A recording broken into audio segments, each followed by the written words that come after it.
ఏదో చెల్లెలో చెప్పింది బంగారం సంపాదించాలి, భూములు సంపాదించాలి, నేను బిల్డింగ్ సంపాదించాలి, అది చేయాలి, ఇది చేయాలి. No choice. ఎవరి వల్ల అవుతుందంట? పైన చదవండి, ఇప్పుడు పైన చదువు. యెహోవా ఆశీర్వాదం ఐశ్వర్యమునిచ్చును, నరుల కష్టము చేత అది ఎక్కువ. అప్పుడు నువ్వు నీ కష్టం ప్రాముఖ్యమా, దేవుడి కృప ప్రాముఖ్యమా అని చెప్పాలి. దేవుడి కృప లేకుండా నువ్వు కష్టపడగలవా? దేవుడి దయ లేకుండా, దేవుడు ఆరోగ్యం ఇవ్వకోకుండా, దేవుడి శక్తిని ఇవ్వకోకుండా, దేవుడి బలం ఇవ్వకోకుండా, దేవుడి ఆరోగ్యం ఇవ్వకుండా నీవు ఇంటిలో నుంచి కనీసం బయటకు అడుగు పెట్టగలవా? ఎవరైనా ఇంపాసిబుల్ అన్నారు? దేవునికి మహిమ కలిగిన హల్లెలూయా.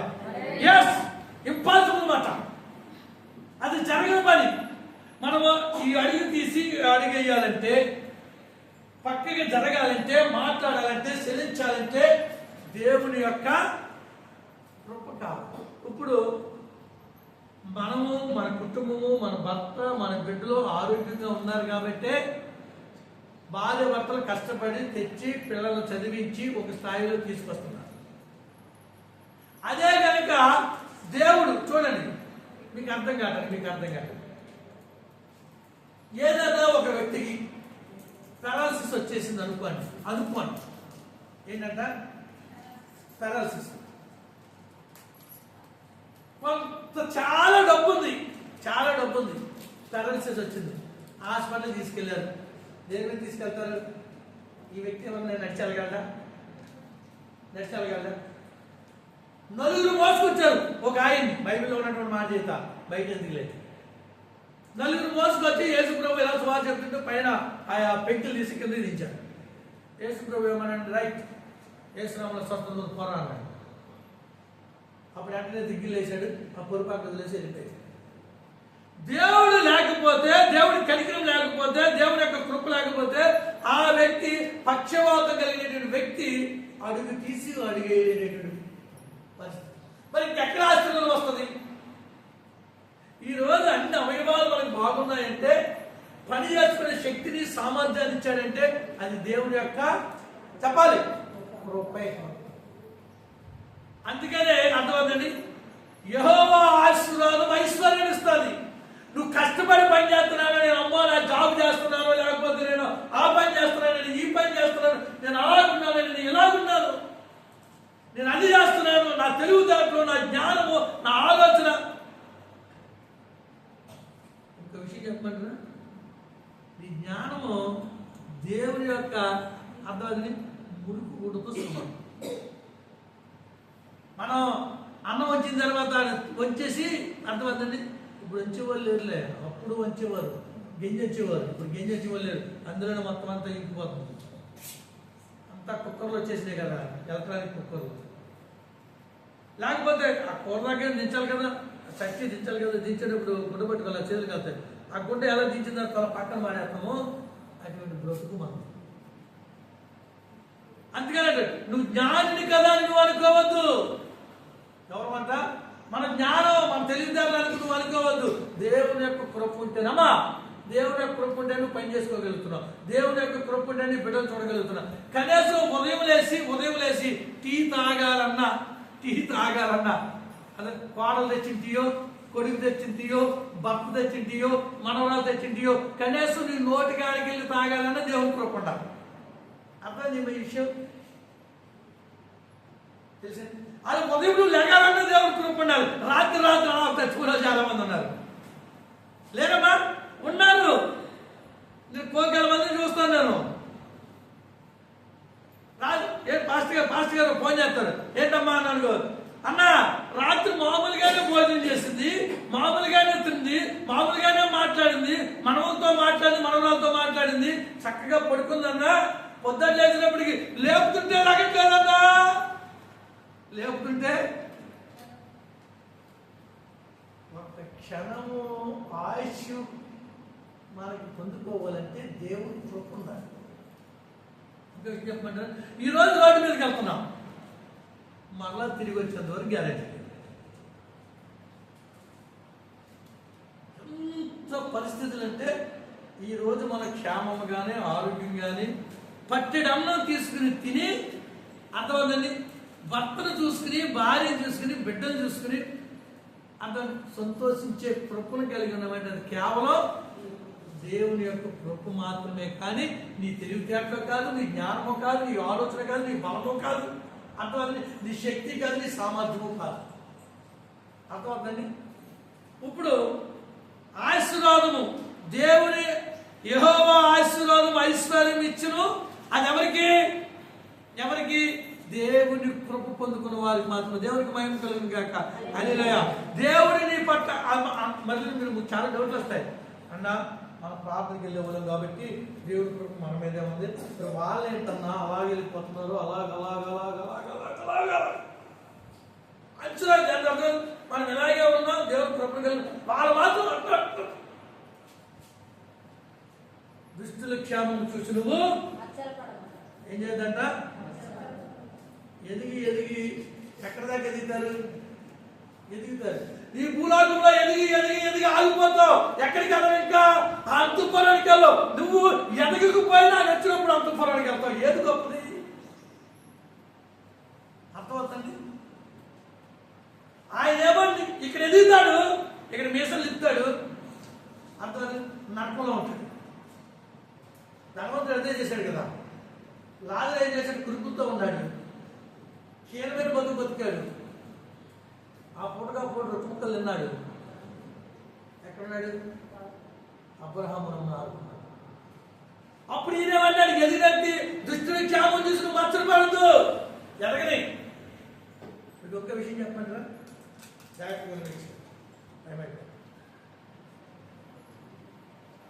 మీకు వరి మొక్కలు వరిసేది తెలుసు మీకు? లేకపోతే ఈ పత్తి మొక్కలైనా లేకపోతే మిరప మొక్కలైనా వేస్తాం కదా, దాని పక్కన కలుపు మొక్క వస్తుంది. ఈ వరి మొక్క కంటే కలుపు మొక్క ఎత్తు దిగిపోతుంది. మీరు చూసారు చూడలేదు. అలాగే ఇది పచ్చిమిరకాయ తోట చేసామనుకోండి, మొక్క వేసామనుకో, దాని పక్కనే ఆటోమేటిక్గా వచ్చేది ఏంటది? కలుపు మొక్క. అది బాగా పచ్చి, దానికి ఉన్నటువంటి ఎరువు కూడా తీసేసుకుంటుంది. ఎరువు వేస్తారు కదా, యూరియా అమ్మమ్మ చేస్తారు కదా, ఆ వేసినప్పుడు ఆ బలం ఏం చేస్తుంది తెలుసని, ఆ పక్కన ఉన్నటువంటి ఆ చెట్టు ఎరువు ఇది లాగేసుకుంటుంది. ఎలాగే తింటుంది తెలుసండి? చాలా పచ్చగా. దేవుడు ఏమన్నాడు తెలుసా? ఎదగనే గోధుమల పక్కన గురుకులు మలిసినాయ్యా, ఎదగనే. ఏమన్నాడు? గోధుమల పక్కనే గురుకులు మలిసినాయ్యా, ఎదగనే, మొలవనే, పచ్చగా ఉండనే, ఎంత ఎత్తుకుదేది అంత ఎదగనే. ఎప్పటి వరకునే? కోతకాలం వస్తుంది. ఆ కోతకాలం ఏం చేస్తాడంట? యజమానుడు ఏం చెప్తాడు? కోత కొయ్యమని చెప్తాడు. కోసిన తర్వాత ఏం చేస్తాడంట? నూరుస్తాడు. నూర్చేటప్పుడు ఏమవుతుందంటే ఇది అగ్నిలో కాల్చబడుతుంది. ఏది? చెత్త. కనుక ప్రభునంతుడమైనటువంటి దేవుని బిడ్డలారా, దుష్టుడి క్షేమం చూస్తున్నా మచ్చరపడాల్సిందే. యథార్థతగా ఉండు, పరిశుద్ధతగా ఉండు, పవిత్రతగా ఉండు, ప్రభు కోసం జీవించు. దేవుని ఆశీర్వాదం నీకు ఇస్తుందా? ఏమిస్తుంది? ఐశ్వర్యం ఇస్తుంది. ఆమేన్. రైట్. మరొక మాట చెప్పి నేను త్వరగా ముగిస్తాను. ఆదికాండం 27:38 వివరణ ఇవ్వకుండా త్వరగా ముగిస్తాను. చూడండి. ఆదికాండం. యాసావు, నా తండ్రి నీ యొద్ద ఒక దీవెనైనా ఉన్నదా?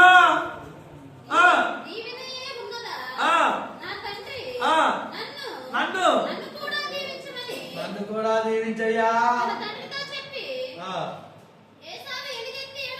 నేను చెప్తాను రండి మాట. యాసవ వెళ్ళాడు. యాకోబు అప్పటికే మోసం చేసి తండ్రి దగ్గర దీవులన్నీ తీసుకుపోయాడు. యాసవ వెళ్ళాడు. నానా ఒక దీవుడైనా ఉంది అయ్యా అని ఏడుస్తా ఉన్నాడు. ఎలుగెత్తడం అంటే గంభీరంగా బిగ్గరగా ఏడుస్తున్నాడు. అయ్యా నా దగ్గర ఆశీర్వాదం లేదు, అన్ని నా దగ్గర ఏమన్నాయట? శాపములే మిగిలి అన్నాడు. అర్థం. ఇప్పుడు జాగ్రత్తగా ఉండండి. దేవుడు తలుసుకోకపోతే, దేవుడు కలగ చేసుకోకపోతే తండ్రి దగ్గర ఉన్నటువంటి ఆశీర్వాదం కూడా పొందుకోలేదు. జాగ్రత్తగా మాట. ఇప్పుడు ఇద్దరు కొడుకులే, యాకోబు యాసావు ఇద్దరు కొడుకులే. కానీ అర్థమవుతుంది. మరి యాకోబుకి ఆశీర్వాదం దక్కింది, యాసావుకి ఆశీర్వాదం రాలేదు. కారణం ఏంటంటే తండ్రి ఇద్దరికి ఇవ్వాలి కదా. అయితే దేవుడు ఎవరికి ఎప్పుడు ఎలా ఇవ్వాలో అలా ఇస్తాడు. ఎవరి ద్వారా అయినా సరే. ఇప్పుడు తండ్రి సంపాదించిన సంపద, తండ్రి దగ్గర ఉన్న ఆశీర్వాదాలు ఇద్దరికి సమానంగా ఇవ్వాలి యాక్చువల్గా, అంతేనా? కానీ దేవుడి కృపలో ఎవరున్నారంట? యాకోబు ఉన్నాడు. దేవుడి కృపలో మోసగాడైనప్పుడు కూడా యాకోబు ఉన్నాడు. ఇతను యాసావు లేడు కనుక యాసావుకి ఏమి లేవంట? ఆశీర్వాదం. నేను ఈ మాటను బట్టి నేను ఏం చెప్తానంటే, తండ్రి సంపాదించిన ఆస్తి బిడ్డగా నువ్వు పొందుకోవాలంటే ఖచ్చితంగా నీ మీద ఏం కలిగి ఉండాలంట? దేవుని యొక్క ఎవరేస్తున్న బిడ్డలు జాగ్రత్తగా ఉన్నారు. నీ తండ్రి ఇచ్చినటువంటి సంపదని నువ్వు పొందుకోవాలంటే నీ మీద దేవుని యొక్క కృప కలిగి ఉండాలి. ఆమేన్. ఇప్పుడు మనందరం కదా, మన తల్లిదండ్రులు మనకు ఆస్తిస్తున్నారు కదా. మన తల్లిదండ్రుల ఆస్తి మనకు దక్కాలంటే ఖచ్చితంగా మన మీద ఎవరు కృప ఉండాలంట? దేవుడు కృప. మరి యాకోబు యాసావు ఇద్దరు అన్నదమ్ములు అయింది.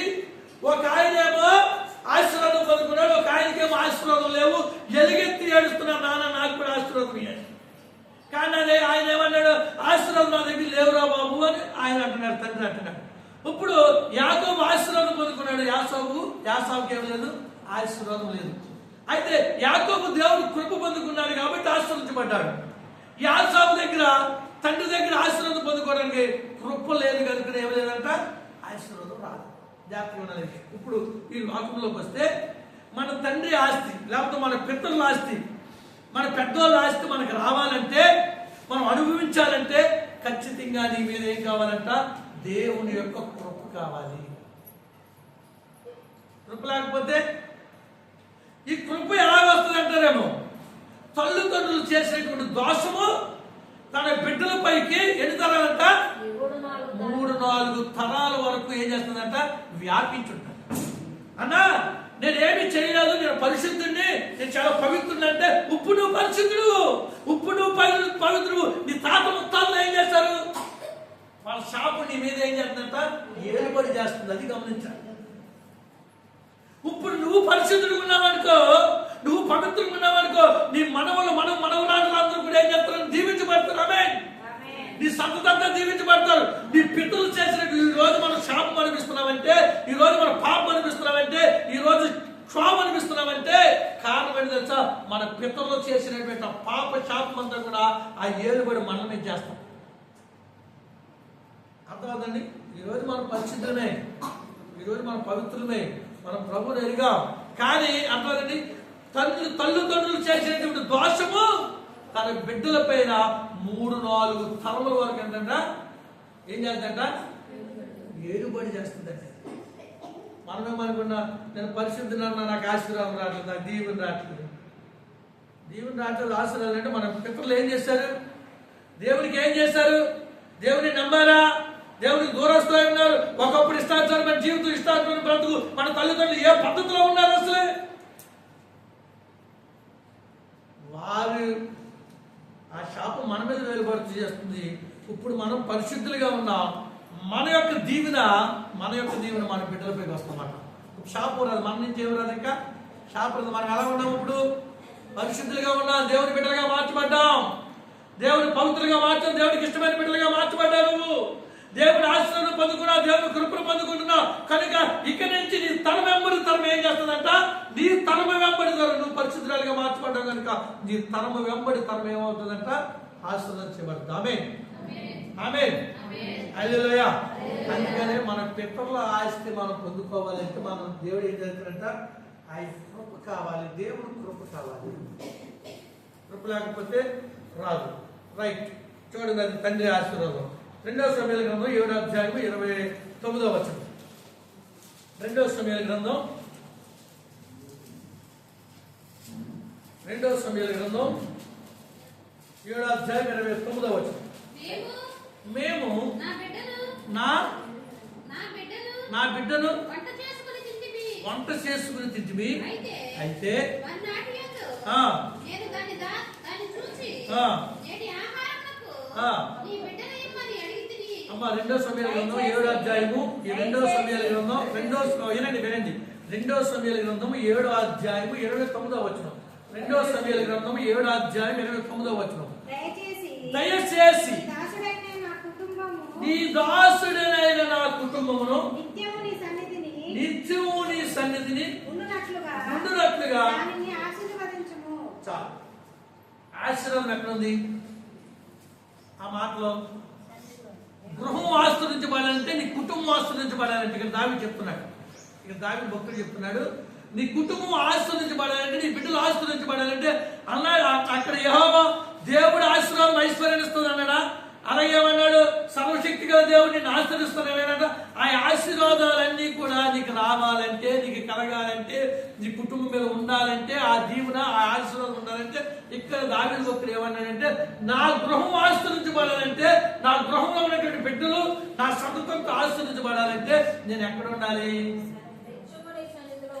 మళ్ళా చదువున్నమాట. దయచేసి ఎవరిని అన్నాడు తెలుసా? దేవుడు అడుగుతున్నాడు, ప్రభువా దేవా దయచేసి నీ దాసుడినైనా నా కుటుంబము దీవించబడాలంటే, నా కుటుంబం ఆశీర్వదించబడాలంటే నిత్యము నీ సన్నిధిని ఉండినట్లుగా ఎక్కడ ఉండాలంటే ఆశీర్వాదం ఎక్కడ ఉంది? దేవుని సన్నిధి. నువ్వు దేవుని సన్నిధికి రాకోకుండా సినిమాలు సీరియాలు చూసి ఇష్టాచారం బ్రతుకు బతికి ఎక్కడెక్కడ దిగి నాకు రావాలి, నా కుటుంబం దీవించబడాలంటున్నా ఎంతో బ్రదర్ అన్నాడు కదా, నో చాయిస్ అంతే. ఎక్కడ రావాలంట? నా కుటుంబం ఆశీర్వదించబడాలంటే ఇక్కడ ఎంత విధేయత కడుగుతున్నాడు భక్తుడు. దావీదు అన్నాడు, దేవా దయచేసి అంటే మాట ఎలా ఉంటుందని ప్రాధేయపడుతున్నాడు. కాళ్ళట్టుకు బతుమాలుకున్నట్టు విధానం ఉంది అక్కడ. దేవా దయచేసి నా కుటుంబం ఆస్వాదించబడినట్లుగా నిత్యము కూడా నీ సన్నిధిలో ఉండినట్లుగా మమ్మల్ని ఆస్వాదించయ్యా. ఆశీర్వాదం రావాలంటే, నీ దీవుని రావాలంటే ఖచ్చితంగా నీ కుటుంబం ఎక్కడుండాలంట? దేవుని సన్నిధిలో ఉండాలి. అందరికి ఇది కుటుంబ ఆశీర్వాదం. దేవునికి మహిమ కలుగును గాక. ఈ నెల కుటుంబ ఆశీర్వాదం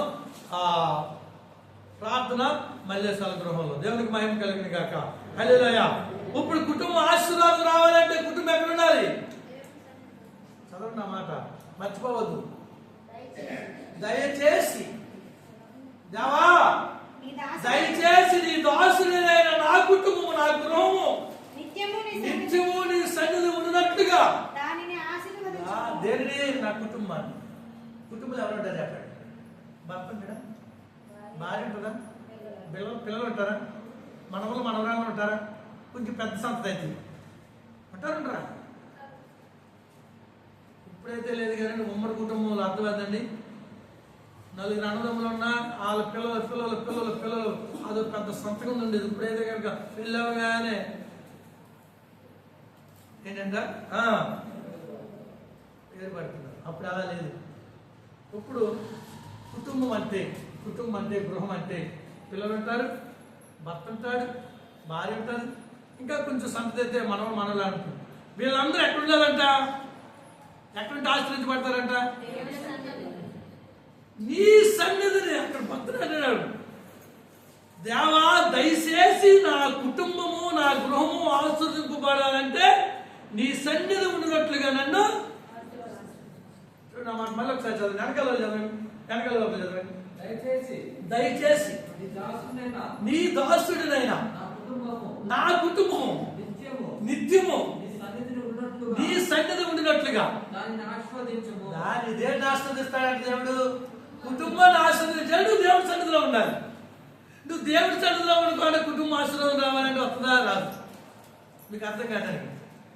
4 రోజులు డ్యూటీ చేస్తే 1వ తారీఖులో లేకపోతే 2వ తారీఖులో వెళ్ళి చక్కగా శాలరీ తీసుకుంటే సైన్ చేసుకుంటే జీతం ఇస్తాను. నేను ఇంటికాడే ఉంటాను, సీరియల్ పెట్టుకుంటాను, సినిమా పెట్టుకుంటాను, చక్కగా చూసుకుంటాను. ప్రతిరోజు ఆ డ్యూటీకి వెళ్ళాను అని మనసులో అనుకుని ఇంటికాడే కూర్చుని, 2వ రోజు కూడా నేను డ్యూటీకి వెళ్ళాను అని మనసులో ఉంటుకుని ఇంటికాడే తినుండి పడుకుని మళ్ళీ 3వ రోజు కూడా అలా 4 రోజులు కూడా ఇంటికాడే కూర్చుని నేను వెళ్ళాను డ్యూటీకి, నేను వెళ్ళాను అనుకో, మనసులో అనుకుని ఇంటికాడే ఉన్నాం అనుకో, 4 రోజులు పోయిన తర్వాత మళ్ళీ పుస్తకానికి వెళ్ళి అయ్యా నా చేతికి అన్నావు అనుకో, ఆ యొక్క యజమానుడు లేకపోతే ఆ యొక్క వ్యక్తి ఏం చేస్తాడు చెప్పండి? నీకు ఇప్పుడు ఏం చూస్తాడు? మొత్తం చూస్తాడు. 1వ తారీఖు ఆబ్సెంట్, 2వ తారీఖు ఆబ్సెంట్, 3వ తారీఖు ఆబ్సెంట్, ఇలా 30 రోజులు చూసుకురా, ఇన్ని రోజులు ఆబ్సెంట్ అయ్యావు కదా, నీకు జీతం ఎక్కడి నుంచి చెప్తారా నాయన, ఎవరో నాయన ఇంకోసారి ఇట్లా చేస్తే ఈ జాబ్ కూడా తీసేస్తానంట అంటాడు.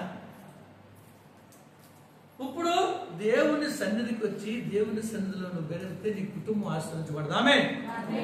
తర్వాత ద్వితీయోపదేశకాండం 16వ అధ్యాయం ముగించేస్తున్నా. ద్వితీయోపదేశకాండం 16వ అధ్యాయం 15వ వచనం. ద్వితీయోపదేశకాండం 16వ అధ్యాయం స్పష్టంగా చదవాలి. ద్వితీయోపదేశకాండము 16వ అధ్యాయం 15వ వచనం. నీ దేవుడైన యెహోవా నీ రాబడి అంతట్లో, నీ చేతి పడి అంతట్లో నిన్ను ఆశీర్వదించును కనుక చాలు. ఇక్కడ ఏమన్నాడంటే నీ రాబడి అంతట్లో. జ్ఞాపకం ఇక్కడ నీ రాబడి అంటే 4 రోజులు కూడా ఏం చేశాను? డ్యూటీ చేశాను, డబ్బులు వచ్చి 10,000 వచ్చింది. అది ఆశీర్వాదకరంగా ఉన్నాయంటే ఆ డబ్బులు నీవు, నీ కుటుంబం, నీ బిడ్డలు అనుభవించాలా. అంతేగాని హాస్పిటల్ బాగాలైపోకూడదు. బాల్ షాపులు తెచ్చిన డబ్బులు కొరికట్టుకు వెళ్ళిపోయి, లేకపోతే అట్లా బీర్ షాపులకి, బాల్ షాపులకి, వ్యభిచార కొంపలకు పోకూడదు. నువ్వు తెచ్చిన సంపది, 4 రోజులు తెచ్చిన సంపది ఏం చేయాలంట? నీవును, నీ కుటుంబం, నీ పిల్లలు చక్కగా తిని అనుభవించాలి కుటుంబంలో. అంతేగాని నువ్వు తెచ్చినటువంటి నెల జీతం తీసుకొచ్చి ఆ నెల జీతం వ్యభిచార కొంపలకి, తాగుబోతుల కొంపలకి, తిరుగుబోతు కొంపలకి, జోటగాళ్ళ దగ్గరికి, పేకట్టగాళ్ళ దగ్గరికి వెళ్ళకూడదు. ఇక అంటున్నాడు చదువుతాడు, నీ దేవుడని యెహోవా నీ రాబడి ఎంత అంటే నీ సంపద అంతటిలోను, నీ చేతి పని చేసిన సంపద అంతటిలోను నిన్ను ఆశీర్వదించును. చాలు. నిన్నేం చేస్తున్నాడు? దేవుడు కృప కలిగి, దేవుడి దయ కలిగి, నీ పని చేసుకునే శక్తిని, సామర్థ్యాన్ని, బలాన్ని ఇచ్చి 30 రోజులు డ్యూటీ చేసుకుని వస్తున్నా. ఆ డబ్బులు నువ్వు నీ బిడ్డలు అనిపించాలా. అంతేకాదు డబ్బులు రాగానే ఎక్కడికి వెళ్తాం? అర్థం 10,000 ఉన్నాయనుకో, ప్యాకెట్లో కూర్చునే వాళ్ళకి ఏమవుతుంది? 10,000 ఉన్నాయనుకో, వేరే చోటుకి వెళ్ళే వాళ్ళకి ఏమవుతుంది? 2 ఇల్లు పెట్టుకునే వాళ్ళకి ఏమవుతుంది? 2 ఇల్లు పెట్టుకునే వాళ్ళకి సగం 50-50 మాట. అది సగం సగమే మాట తెలుసా? అదే డబ్బులు అనేది బాల్ షాప్లోకి వెళ్ళాం అనుకో, ఏమవుతుంది? ఇక్కడ అంటున్నాడు దేవుని బిడ్డలారా, నీ కష్టార్జితం, నీ రాబడి దేవుడికి మహిమ కలుగుతాడు. ఈరోజు కూడా సంఘంలో బిడ్డలో వారు రాబడిలో ఖచ్చితంగా తీసుకొచ్చి అర్థం వంట సామాన్లు, ఈ కూరగాయలతోటి, వాళ్ళ వస్తువులతో కూడా దేవుడి మహాకృపను బట్టి వాక్యము తెలుసుకున్నటువంటి బిడ్డలు వారు దేవుడి సన్నిధికి వచ్చి ఖచ్చితంగా వారు రాబడి అంతట్లో దేవునికి ఇచ్చి అర్థం వాళ్ళు దీవించబడుతున్నారు. ఆమె ఖచ్చితంగా కుటుంబాలు దీవించబడతాయి. ఎందుకో తెలుసా? కైసరుదే అర్థమైందండి. ఎవరిదంట? కైసరుకి ఇవ్వాలి, దేవునికి ఇవ్వాలి. అర్థమైందండి. నా మాట కాదు, బైబిల్లో ఉన్నమాట. కైసరుదే, దేవునిదే. నువ్వు అనిపించింది నువ్వు అనిపించావు, దేవుడికి పోతుంది, దేవుడికి ఇవ్వాలి అంతే. అదేంటి తెలుసా? బైబిల్ గ్రంథంలో చెప్పాడు మాట. మీకు అర్థం కాదు. ఒక ఆయన ప్రయాణం వెళ్తున్నాడు. వెళ్తుంటే మధ్యలో ఎండ తగిలి చెట్టు దగ్గర కూర్చున్నాడు. ఎండాకాలం వచ్చేది కదా, ఎండ వచ్చినప్పుడు మరి బైక్ మీద వెళ్ళినప్పుడు బాగా చెమట బట్టి వేడిచ్చి ఎక్కడ చెట్టు తాగుతాం కదా, అలాగే మనవాడు బాగా ఎండ కాసి చెట్టు కింద చాలా తెచ్చుకుంటా ఆగాడంట. ఈ మధ్యలో పక్కంటే వెళ్తా ఒక ఆయన భిక్షాందేహి అన్నాడంట. ఏమన్నాడు? భిక్షాందేహి అంటే మనవాడు ఏం చేశాడు? 99 రూపాయలు దగ్గర 100 రూపాయలు అన్నాడు. 99 రూపాయలు జాగ్రత్తగా జేబులో పెట్టుకుని 1 రూపాయలు ఇచ్చాడు. ఎవరికి? అది అడిగాయి. అది తీసుకున్నాడు. తీసుకుని అలాగెళ్ళి ఇలాగొచ్చి ఏం చేశాడంటే తెలుసా, ఇంకో 99 రూపాయలు ఉన్నాయి కదని వెనకాల చెట్టుకి జారబడి కూర్చొని కూడా దగ్గర తెలియదు వాళ్తారు పటాలు పెట్టి నెత్తున్నారు కొట్టి ఆ యొక్క ఏం తీసుకెళ్ళాడు, ఆ 99 రూపాయలు తీసుకెళ్ళాడు. ఎందుకు తీసుకెళ్ళిపోయాడు అన్న ఆలోచన వస్తే శరీరం గాయపరచబడింది, బలహీనపడ్డాడు.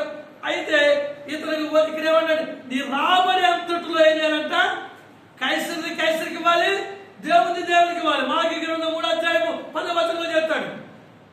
అర్థమైందండి? నువ్వు ఎవరికి ఇచ్చి, దేవునికి ఇచ్చి నువ్వు శోధించాలి. ఆకాశ వాకిలు ఇస్తాడు. ఇప్పుడు జేబులో పట్టుకుని ప్రయాణం అయ్యాం. ఎక్కడ తీయలేదు, ఏం తీయలేదు, కైసరిగా వాడుకుంటు దేవుడిని కూడా కైసరిలాగా నువ్వు వాడుకుంటున్నావు. దేవుడు ఊరుకుంటాడా? ఎవడో 1 రూపాయి ఇచ్చి వాడిని ఆగి వాడి చేత మళ్ళీ ఏం చేశాడంట, నెత్తి మీద దెబ్బ కొట్టి ఉన్నదంతా లాక్కుని పోయాడు. జాగ్రత్త. ఇప్పుడు కైసరికి దేవునికి ఇవ్వకపోతే అర్థమవుతండి, దేవుడు ఏం చేస్తాడో తెలుసండి, ఎవరో అటువంటి వ్యక్తిని అర్థం ఏంటంటే ప్రతిదీ కూడా మనం వాక్యానుసారంగా ఉన్నామా లేదని పరీక్షించుకోవాలి. ఇక్కడ అంటున్నాడు, భక్తుడు అంటున్నాడు, చూడండి అతను ఏం చేయాలంట, వచ్చింది 100 రూపాయలు వచ్చినాయి. ఇతను ఎంత తీసుకోవాలా చెప్పండి.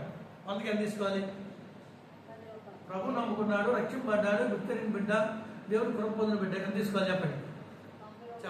90 తీసుకోవాలి. 10 ఎవరికి ఇవ్వాలి? కైసరి ఎంత? 90. ఈ 90కి ఈ 100 కలిపి 10 కలిపి 100 రూపాయలు జేబులో పెట్టుకున్నాడు. ఎక్కడికి వెళ్ళాడు? ప్రయాణం అయ్యాడు. చార్జ్ తెచ్చుకుంటే చెట్టు కింద అన్నాడు. ఎవడో ఒక ఆయన వచ్చాడు, ఆయనకు రూపాయి ఇచ్చాడు. కనీసం 10 రూపాయలు రూపాయి అక్కడికి ఇవ్వలేదు. ఈ 10 రూపాయలు ఈయన కూడా ఇవ్వలే. ఇది కూడా వాడుకోవాలనుకుని ఏం చేయడం తెలిసింది, 1 రూపాయి ఇచ్చాడు. 99 రూపాయలు దగ్గర పెట్టుకున్నాడు. తలకి దెబ్బ తగిలిందా? గాయపరచబడ్డా? జాగ్రత్త. ఈ మాట ఎందుకు చెప్పారంటే బైబిల్లో చదువుతాడు. ద్వితీయోపదేశకాండం 16:15 ఏముందంటే, నీ చేతి పనుల్లో నువ్వు దీవించబడాలంటే, నీ చేతి పనులు ఆశీర్వాదకరంగా ఉండాలంటే కైసరికి ఇవ్వాలి, దేవుని అప్పుడే ఆశీర్వాదం, అప్పుడే దీవెన. అర్థమవుతుందండి? అందుకని అంటున్నాడు చదువుతాడు, నీ దేవుడైన యెహోవా నీ రాబడి అంతట్లోను, నీ చేతి పని అంతట్లోను చాలు. ఇప్పుడు నీ కష్టము, నీ రాబడి, అర్థం నీ చేతి పనులు ఎవరు ఆశీర్వదిస్తున్నాడు? నువ్వు పని చేసుకోవడానికి. అర్థమవుతుంది? నువ్వు పని చేసుకోవడానికి శక్తిని ఎవరిస్తున్నారు? సర్వశక్తి గల దేవుడు నీకు ఇస్తున్నాడు. ఆయన ఇచ్చేటప్పుడు నువ్వేం చేయాలా? నిన్ను ఆశీర్వదించేది ఆయనే, నిన్ను దీవించేది ఆయనే, నిన్ను బలపరిచేది ఆయనే. కనుక ప్రభునందు ప్రేమ, నీ చేతులు కష్టం ఆశీర్వదించబడాలంటే, నువ్వు దీవించబడాలంటే, అమ్మా నీ పరిపాలనలో నువ్వు దీవించబడాలంటే, నువ్వు పనికెళ్ళి క్షేమంగా మన ఇంటికి రావాలంటే, నువ్వు పనికెళ్ళి మళ్ళా క్షేమంగా ఇంటికి రావాలంటే, నీ బిడ్డలతో సంతోషించాలంటే, నీ తెచ్చిన డబ్బులన్నీ కూడా నీ బిడ్డలో నువ్వు అనుభవించాలంటే అర్థమవుతుంది. దాని అంతటికి కారణం ఎవరంట? దేవుడు ఉన్నాడు అని గ్రహించాడు. అందుకని అన్నాడు, నీ చేతి పనుల్లోనూ నీ కష్టార్జితంలో కూడా దేవుడు నిన్ను ఏం చేస్తాడు? ఎప్పుడు ఆస్వాదిస్తాడు? కైసరికి దేవుడికి ఖచ్చితంగా ఆస్వాదిస్తాడు. ఆమేన్, ఆమేన్. ఇంకో విషయం చెప్తాను. నాకు తెలిసిన తమ్ముడు ఉన్నాడు. యథార్థతగా దేవునికి కైసరి డబ్బులు మాత్రం ఆయన ఉంటాడు, దేవుని డబ్బులు దేవుడిస్తాడు. నిజంగా చెప్తానండి, ఆ కుమారుడు నాకు తెలిసి చాలా ఆశీర్వాదకరమన్నాడు, చాలా దీవునికరమన్నాడు. ఆమేన్. వారి కుటుంబం దీవించబడింది కాక. అందువల్ల అలాగే ప్రతి ఒక్కరూ కూడా మనం ఏం చేయాలంటే, మన కష్టంలో దీవించబడాలంటే, మన పనుల్లో దీవించబడాలంటే, ఆ దీవునిచ్చేది ఎవరంట? దేవుడు అని మీరు గుర్తెరగాలి. నువ్వే కాదు, నేను కూడా గుర్తెరగాలి. మనందరం కూడా. మీకు ఒక విషయం చెప్పమంటారా? మీరిచ్చే ప్రతి బియ్యం గింజలు, మీరిచ్చే ప్రతి కానుకలు, మీరిచ్చే ప్రతి దశమ భాగంలో, మీరిచ్చే ప్రతి వంట సామాన్లో ఇచ్చినటువంటి సామాన్లో కూడా అర్థమవుతుంది. ఖచ్చితంగా మీరు ఇచ్చినటువంటి దాంట్లో ప్రతిదీ కూడా దశమ భాగం తీసి యథార్థంగా తీసి మరలా మేము దాంట్లో కూడా దశమ భాగం ఇస్తాం. దేవుడికి మహిమ కలుగును. అర్థమవుతుంది. ఇప్పుడు మీరు చేతులు కష్టపడుతున్నాయి, మీరు ఇస్తున్నారు. ఇప్పుడు ఈ చేతులు దేవుడికి అప్పగించాను, నేను దేవుడి వాక్యం చెప్పి కష్టపడుతున్నా.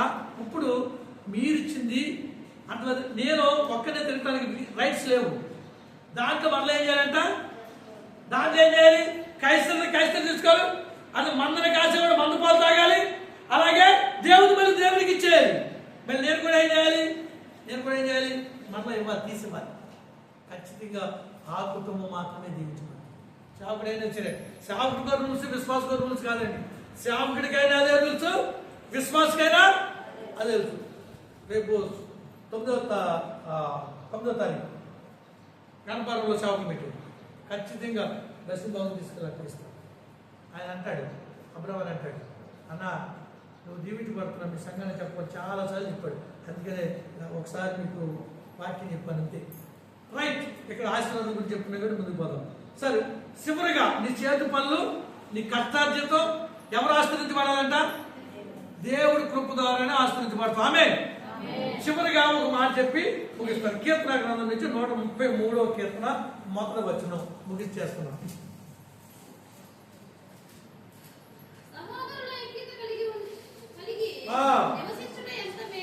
సహోదరులు ఐక్యత కలిగి నివసించుట ఎంత మేలు, ఎంత మనోహరము.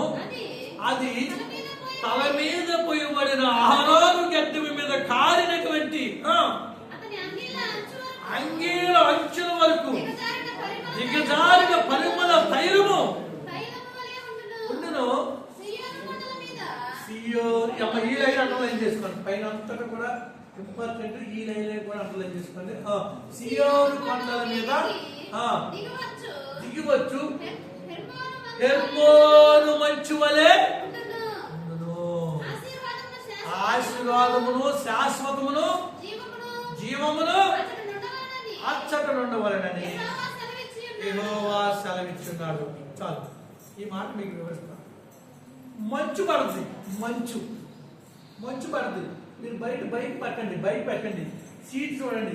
సీటే కాదు, ఎక్కడ పెట్టినా కానీ మీరు మంచు పట్టున్నారు ఇలాగనండి.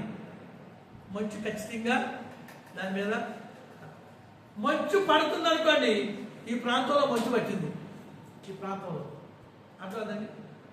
మా ఇంటి మీద పడి పక్కింటి మీద మానేస్తుందా? మానదు. అది కూడా అర్థదండి.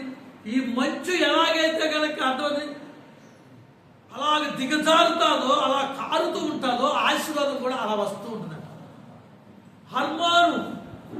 హర్మాను కొండల మీద నుంచి అలాగే మంచు ఎలాగైతే కనుక కారుతుందో, ఎలాగైతే వస్తుందో అట్లాగా ఆశీర్వాదం వస్తుంది. ఎప్పుడు వస్తుందో తెలుసా? సహోదరులు ఐక్యత కలిగి ఉండాలి. ఏముండాలంట? జాగ్రత్తగా ఉండండి మాటలు. ఐక్యత గురించి ఈ మాట ఎందుకు చెప్తున్నానంటే, ఒక మాట చెప్తాను. అందరం ఇక్కడ మనమే. అతను సేవకుడు సందర్భాన్ని బట్టి మీ ఇంటికి రావచ్చు, ఒకవేళ టైం కుదరకపోతే రాకపోవచ్చు. మీ ఇల్లు దాటి ఇంకో ఇంటికి వెళ్ళాడంటే ఆ ఇంటికాడ ఏదో సమస్య ఉందేమో, ఆ ఇంటికాడ ప్రార్థన చేయడానికి వెళ్ళి ఉండొచ్చు. మా ఇంటికి రాలేదేంటి అనుకోవద్దు దయించి. సేవకుడికి అందరూ కావాలి. సేవకుడికి అందరూ తన ఆత్మీయ బిడ్డలే. అర్థమవుతండి. అయితే డాక్టర్ ఎవరింటికి వెళ్తాడు? బాగోలేంటి. అవునా కదమ్మా? బాగోలేంటి. దేవుడు నువ్వు బాగున్నావని, దేవుడు సేవకుడి ద్వారా నువ్వు బాగున్నావని పక్కింతో బాగోలేదని అని పంపించాడేమో. అందుకని మా ఇంటికి రాలేదేంటి అనుకోవద్దు, కోపడు. నీకు ఏదైనా అవసరం ఉంటే, ఒకవేళ నీకు ఏదైనా అవసరం ఉంటే ఎనీ టైం నా ఫోను ఆన్లోనే ఉంటుంది. ఒకవేళ ఈ నెలలో నా ఫోన్లో బ్యాలెన్స్ లేక చాలా ఇబ్బంది పడ్డాను, పాస్టర్ గారు చాలా తలకాడ పెట్టుకుని పడుకునేవాడు. నా ఫోన్ వస్తే వెంటనే తీసి అందులోనే పాస్టర్ గారు చాలా తీసుకుని మళ్ళీ ఫోన్ నెంబర్ దాంట్లో కూడా ఫోన్ చేసేవాడిని.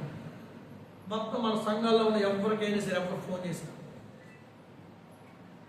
అంతేనమ్మా. నువ్వు కూడా ఫోన్ చేసినప్పుడు నా ఫోన్ పాస్టర్ గారు ఫోన్ నుంచి చేసింది రైట్. ఎందుకని ఈ మాట చెప్తుంటే సంఘ కాపులు ఇక్కడ నన్ను ఆత్మ సంపాదించడానికి పంపించాడు. నా బాధ్యత ఏంటి తెలుసా? మిమ్మల్ని అందరినీ కూడా పరిశుద్ధతగా కాచి పరలోక రాజ్యాన్ని తీసుకెళ్ళడానికి ఒక బాధ్యతగా పంపించాడు. నా పని అది. నా పనిని మానేసి వేరే పనికి పెట్టకండి. అర్థమవుతున్నా నా మాటలు? నా పని ఏంటి? మీకు అవసరం అయితే ప్రార్థన చేయటం, మీకు సమస్య అయితే సమస్య గురించి ప్రార్థన చేయటం, అది నా పని. మీ ఆత్మను మంచిగా వాక్యాన్ని బోధించి, వాక్యాంతరంగా బ్రతికించి, వాక్యాంతరంగా నడిపించి పరలోక రాజ్యానికి తీసుకెళ్ళటానికి, అటువంటి ఇక్కడ మంచిగా బోధించి, ఖండించి, బుద్ధి చెప్పి సక్రంగా నడిపించడానికి. అంతేగాని దయించి ఒక అన్నయ్య చెప్తున్నాను, మీరందరూ నా చెల్లెళ్ళు, నా తమ్ముళ్ళు, నా అక్కలు, నా అమ్మలు, అర్థం, మీరందరూ నా బిడ్డలు. అర్థమవుతుంది? నేను అర్థమవుతుంది, మీ అందరూ నాకు కావాలి. మీ అందరూ కనుక ఒకవేళ ఏదన్నా సమయంలో మీకు ఒకవేళ నీకు బాగోకపోయి ఉండొచ్చు, నీకు ఏదైనా సమస్య ఉండొచ్చు. ఆ సమస్య నాకు తెలియదు కదా, నేను దేవుడిని కాదు కదా.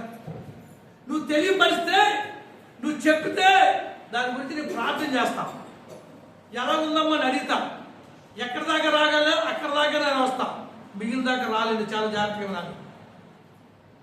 ఎక్కడి దాకా రాగలను అక్కడి దాకా రాగలను, వాక్యానుసారంగా ఎక్కడి దాకా రాగలను అక్కడి దాకానే వస్తా. తను దాటి ఒక్క అడుగు కూడా అడుగు ఎయ్యను. చాలా జాగ్రత్తగా విషయాలు గమనించండి. ఎక్కడి దాకా రాగలను అక్కడి దాకా ప్రయాసపడతా. ఎక్కడి దాకా సలహా ఇవ్వగలను అక్కడి దాకా సలహా ఇస్తా. ఎక్కడి దాకా చేయగలను అక్కడి దాకా చేస్తా. ఇక మిగిలిన నాకు ఎందుకు చేయలేదు, నాకు ఎందుకు అంటే కనుక అది వాక్యానుసారంగా కాలేనప్పుడు ఒక్క అడుగు కూడా. ఎందుకో తెలుసా? నేను సమస్తాన్ని విడిచిపెట్టి, అర్థమవుతుంది, ₹1,000 శాలరీ విడిచిపెట్టి, అతను కుటుంబాన్ని విడిచిపెట్టి, రక్త సంబంధం విడిచిపెట్టి, దాయాదులు విడిచిపెట్టి, ఊరు కాని ఊరు, జిల్లా కాని జిల్లా, ప్రాంతం కాని ప్రాంతం వచ్చి దేవుని పట్టుకుని పరిచయం చేస్తూ ఉన్నా. ఈయన కోసం ప్రాధాన్యపడుతూ ఉన్నా. నేను పరలోక రాజ్యం వెళ్ళాలని, నేను చనిపోతే మహిమ రాజ్యంలో ఉండాలని.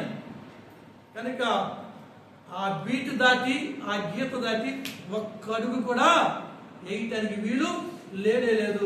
చావుడిగా చెప్తున్నాను, గమనించండి.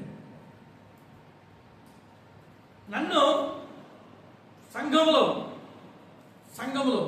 ఏ అవస్థతో అయినా సరే, నీ కుటుంబ పరిస్థితి, నీ బిడ్డల పరిస్థితి, నీ సమస్యలు, నీ వ్యాధి, నీ బాధ ఏదైనా సరే, ఆత్మీయ సేవకుడిగా నీ కష్టం గురించి ఏం చెప్తుందో కన్నీరు కార్చి అవసరమైతే నీ కోసం ఉపవాసాలు ఉంటా, నీ కుటుంబం కోసం ఉపవాసాలు ఉంటా, నీ బిడ్డల కోసం ఉపవాసం ఉంటా, నీ ఆరోగ్యం కోసం అవసరమైతే అర్థమైందండి దివారాత్రులు ప్రభు దగ్గర ప్రాధేయపడి అడుగుతా. గమనించండి. అయితే నువ్వు చెప్పేది ఏదైనా సరే వాక్యానుసారంగా ఉంది అంటే కనుక అది చేయటానికి ఎంత దూరమైనా వస్తా. అది వాక్యానుసారంగా కనుక లేదు అన్నట్లయితే కనుక ఒక్క అడుగు కాదు కదా, ఒక్క బిర్రు కూడా రాదు. అది కాదు, గుర్తుంచుకోవాలి. కానీ అందరూ కావాలి,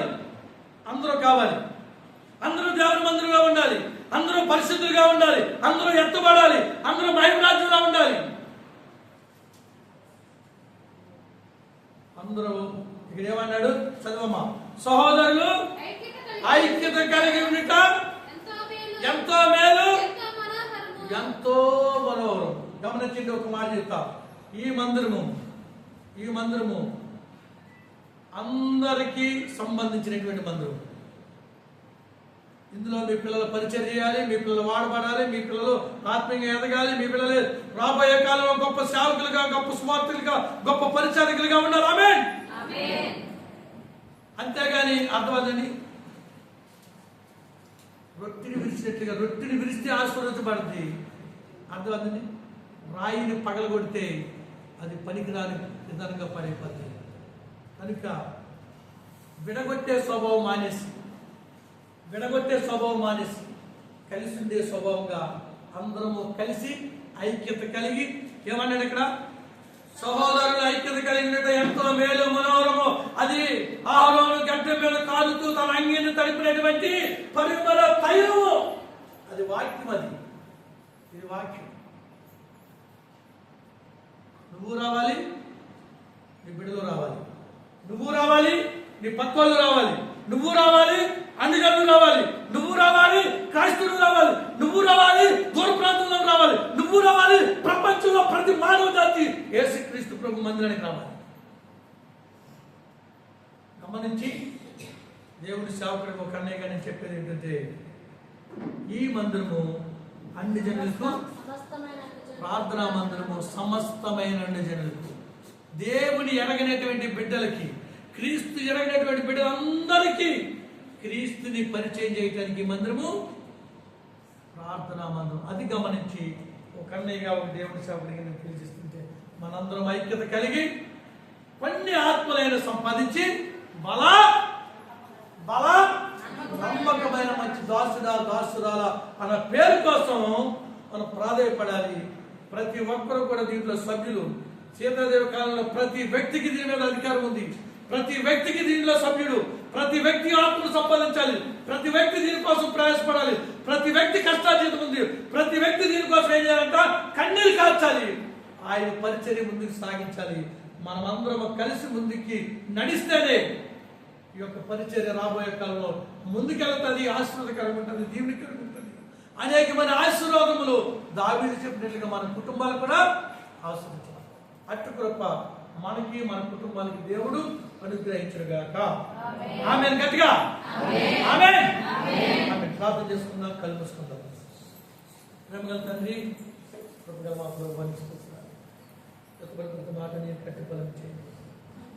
ఆయన జ్ఞాపకం చేసుకుని అయా ప్రతి దినము అనుదినం ఆయన నీ సన్నిధికి వచ్చి నీ సన్నిధిలో ప్రభు అంగలార్చడానికి కృప అనుగ్రహించి మహిమ. ప్రతి బిడ్డను పేరు పేరు దీవించి ఆశీర్వాదం బలపరచు. ప్రతి బిడ్డకి ఆశీర్వాదం దీవెన కావాలి ప్రభు. అటువంటి ఆశీర్వాదం దీవెన, కుటుంబ దీవెన అయా ప్రతి ఒక్కరికి అనుగ్రహించి మహిమ పొందుతాయి. సమస్త మేలు కలిగా మార్చమని యేసు నామములో అడుగుచున్నాము మా ప్రభువు.